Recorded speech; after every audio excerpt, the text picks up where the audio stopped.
Welcome, Dr. Cyril, to the TheCapitalNet TV. In this segment, we'd like to understand from you on the private investment fund structure.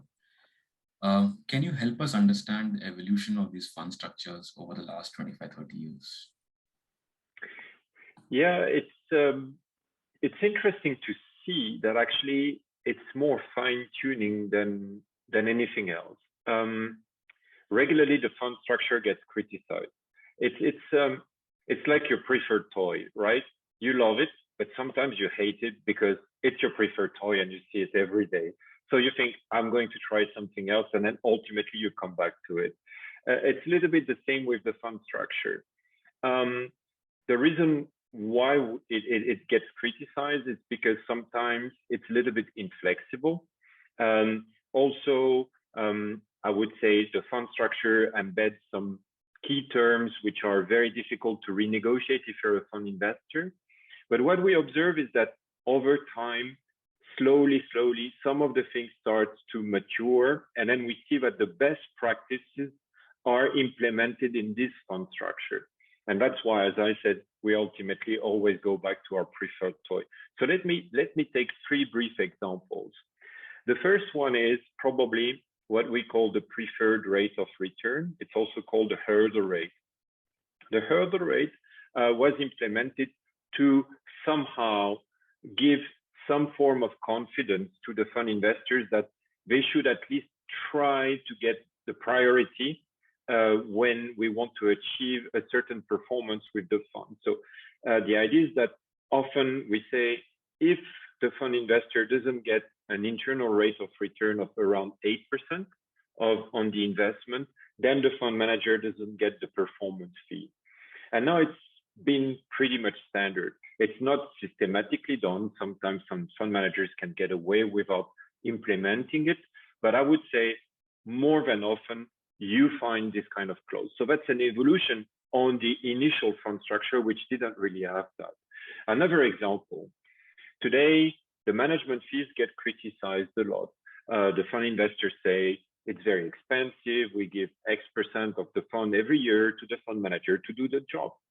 So what appeared over time is, if the fund manager collects some sort of inflow from the companies that he or she monitors for the fund, then this amount should be deducted from the management fees. It's called a fee offset mechanism. That's another evolution. So normally, for example, let's say I'm entitled to get 1.5% of the fund size for the first 5 years, but let's assume that I have board seats and I get compensated for sitting at the board of the portfolio companies, then some or all of the compensation from sitting at the board will be then deducted from this 1.5%. So it's going to reduce the management fee. And that's becoming pretty much standard these days. Another evolution, and this is less financial this time, is the fact that some fund investors discovered that there are some key individuals in every team. And often when you invest in a fund, you make a bet on the team of the fund manager. It's like when you invest in a startup, the most crucial aspect is the team of the startup. So you say, I want this lady, I want this gentleman, and if they leave, then it's not the startup I invested in anymore. When we did that the same way by setting up a clause which says that if a certain number of key individuals leave the fund manager, then before they are replaced with the agreement of the fund investor, then the fund cannot make new investments. And that's quite crucial. So in a way, the fund structure is still same old. It doesn't change dramatically overnight. But it's because we accumulated best practices and it evolves very slowly. It's a little bit a progressive evolution. But in that sense, it's quite nice because we just filter out what works from what doesn't work. And when it works, it becomes a best practice. So it's been evolving regularly like this.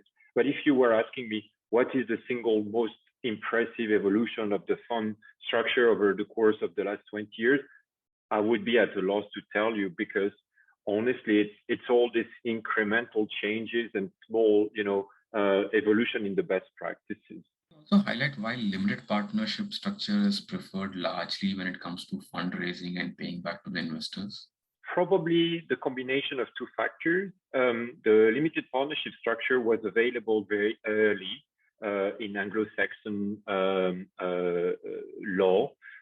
So I think we reused something which existed for another purpose and we adapted it to our own purpose.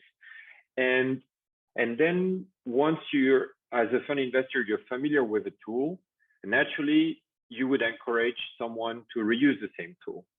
So even still today, I've read some statistics, it's still around 70% of the fund structures worldwide, which are still structured as a limited partnership, regardless of the jurisdiction, whether it's Cayman, Delaware, Jersey, England, Wales, or Scotland, it doesn't matter.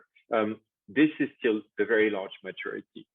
And the more impressive part is that every time a country with civil law, so Luxembourg, France, Switzerland, decided to try to do something differently, they realized that it didn't work out and they had to somehow implement the limited partnership rule in their local law. The French did it in the early 80s. Luxembourg came fairly late, but they're catching up very fast. And Switzerland did it somehow last year. So it's really a powerful tool, but the power comes from the fact that we're used to it. It's been tried and tested. It's reliable, resilient, and it has a series of best practices. So alternative tools are very difficult to popularize, and also countries which want to build an onshore private market industry are highly encouraged to offer a variation around what is a limited partnership. So can you help us understand the broad 2 or 3 fund structures largely used globally when it comes to this ecosystem? Today, if you have to create a structure, depending on where your fund investor base is, you will then tailor it to their need. So if you're more of an American fund manager collecting money locally, you're going to think about a limited partnership based in Delaware, or maybe one of the states which doesn't really have any additional local regulation on top of the federal law. If you need to go offshore, maybe you will do it in Cayman because it might be at the same level of regulatory pressure, and it might be easier tax-wise for your international LP base.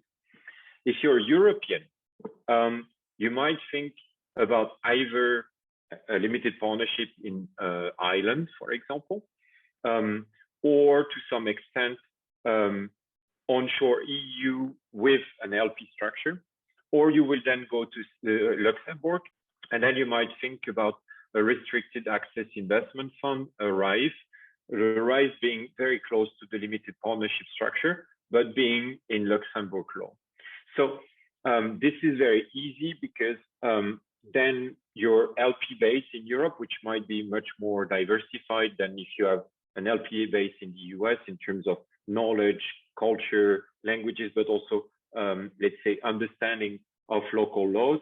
Luxembourg is a kind of neutral territory when it comes to a fund structure. So everybody can say, I understand it, and you can work in different languages there as well. There are some secondary places, of course, in EU. Now, if you're in Asia, I would say there are also some structures which are very well known.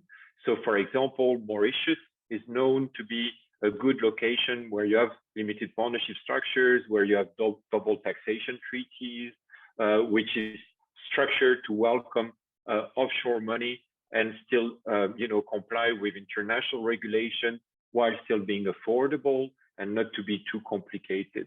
And beyond that, I would say it really depends. Your investors are French, maybe you will create an onshore structure. So it's a kind of local limited partnership for them. If you're in the Netherlands, you might still use a different structure, but it's not a limited partnership. Having said that, the popularity of the structure is is much more limited compared to the three main categories that I was referring to earlier.